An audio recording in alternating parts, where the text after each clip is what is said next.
Friends இன்றைக்கி பார்த்தீங்கன்னா நம்ம ஃப்ரிட்ஜ் டேங்க் மேலே வச்சிருந்த 2 ப்ளூ டப்பை தான் க்ளீன் பண்ணுறோம். அதில் வந்து வயலட் ட்ராகன் கப்பியும் அப்புறம் வந்து மாஸ்கோ ப்ளூவோட குட்டிங்களும் இருந்துச்சு. அதை தான் க்ளீன் பண்ணோம். அப்புறம் வயலட் ட்ராகனோட பேரண்ட் டேங்க்கையும் வந்து க்ளீன் பண்ணோம், ஏன்னா அதில் நிறைய குட்டிங்க இருந்துச்சு. அப்புறம் அதெல்லாம் க்ளீன் பண்ணி முடிச்சுட்டு நான் வந்து கண்ணாடி டேங்க்கில் வந்து போட்டு காமிச்சிருப்பேன் எவ்வளோ குட்டிங்க இருக்குது அப்படின்னு சொல்லிட்டு. சாரி, கண்ணாடி டப்பு இல்லை, தனியாக ஒரு டப்பாவில். அதில் வந்து நமக்கு ஒரு 6-7 பெரிய ஃபிஷ் இருந்துச்சு வயலட் ட்ராகனில். அதையும் வந்து பேரண்ட்டு கூட விட்டுட்டு அப்புறம் குட்டியாக இருந்ததெல்லாம் தனியாக அந்த ப்ளூ ட்ரேலேயே விட்டுட்டேன்.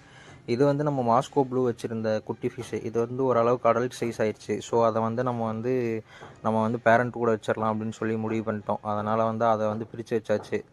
இது ஓரளவுக்கு இருக்குது, மேலு ஃபீமேல்லாம். இதோட அப்டேட் வந்து நான் அடுத்தடுத்த வீடியோவில் தரேன் ஃப்ரெண்ட்ஸ். அடுத்து வந்து நம்ம ஏஎஃப்ஆரோட ப்ளூ இயர் கப்பி தான் க்ளீன் பண்ண போகிறோம்.